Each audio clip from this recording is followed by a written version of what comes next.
ডাম্বুলায় বাংলাদেশ মুখোমুখি হবে দ্বিতীয় টি20তে শ্রীলঙ্কার এগেনস্টে। প্রথম ম্যাচে তারা পরাজিত হয়েছে, বাজেভাবে হেরেছে। বিতর্কিত বাংলাদেশ ব্যাটিং লাইন আপ আমরা দেখেছি, 11 নিয়ে অনেক সমালোচনা হয়েছে, ক্যাপ্টেন্সি নিয়ে লিটন কুমার দাসের দায়িত্বহীনতা নিয়ে অনেক আলোচনা হয়েছে। অ্যান্ড ফাইনালি বাংলাদেশ দল সেকেন্ড ম্যাচ খেলার আগে অনেকগুলো প্রশ্ন অ্যারাইজ করেছে এবং অনেক কিছুর উত্তর পাওয়া গেছে। সেই ব্যাপারগুলো নিয়ে লেটেস্ট আপডেট নিয়ে আপনাদের সাথে আমি আছি।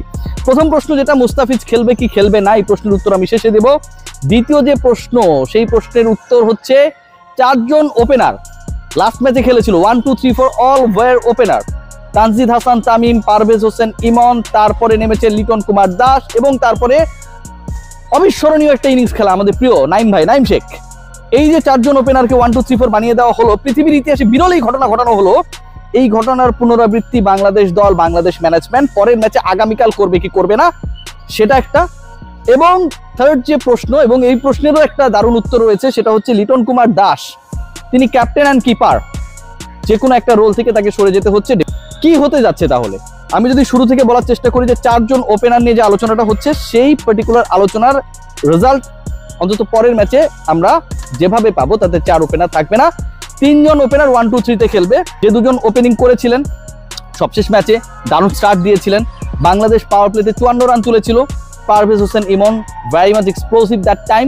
পারভেজ ইমন থাকছেন, পার্টনার তানজিদ হাসান তামিম, বাংলাদেশ দলের এই মুহূর্তে ওপেনারদের মধ্যে সবচেয়ে সিনিয়র, তিনিও থাকছেন। থার্ডে লিটন কুমার দাস। নাম্বার 4 পজিশনে নাইম শেখকে পরের ম্যাচে খেলানো হবে না এখন পর্যন্ত যে সিদ্ধান্ত, কারণ টিম ম্যানেজমেন্ট মনে করছে যে গত ম্যাচে বড় ড্যামেজ করার ক্ষেত্রে নাইম একদম সামনে থেকে একটা নেতৃত্ব দিয়েছেন।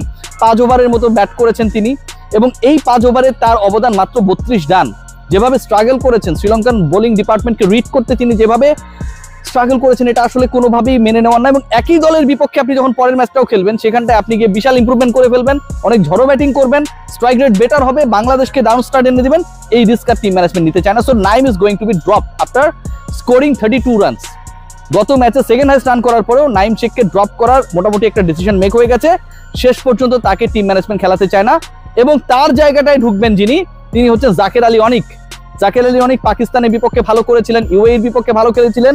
So he is going to play a role as a keeper, wicket keeper হিসেবেই জাকের আলী অনিককে পরের ম্যাচে দেখতে পাবো, কারণ 11-এ একজন এক্সপ্লোসিভ ব্যাটার দরকার। বাংলাদেশ স্কোরটা আগের ম্যাচে যেটা 175-80 হতে পারতো, শেষ পর্যন্ত হয়নি, ওই মিডিলে সেই জায়গাটায় জাকেরকে দরকার। So Jaker is going to be included এবং ওই জায়গায় Naim Sheikh 4th opener, number 4 পজিশনে যিনি খেলেছিলেন, পুরো ম্যাচকে ড্যামেজ করার ক্ষেত্রে একটা বড় রোল প্লে করেছিলেন, সেই নাইমকে বাদ দেওয়ার, নাইম শেখকে বাদ দেওয়ার মোটামুটি একটা ডিসিশন হয়ে গেছে।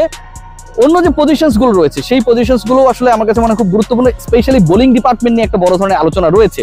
সেখানটায় মেহেদী হাসান মিরাজ থাকবেন এবং রিশাদকে নিয়ে আসলে কোনো ধরনের প্রশ্ন নেই। রিশাদ এবং মিরাজ তারা দুজনেই থাকবেন এখন পর্যন্ত যে খবর আমার কাছে রয়েছে।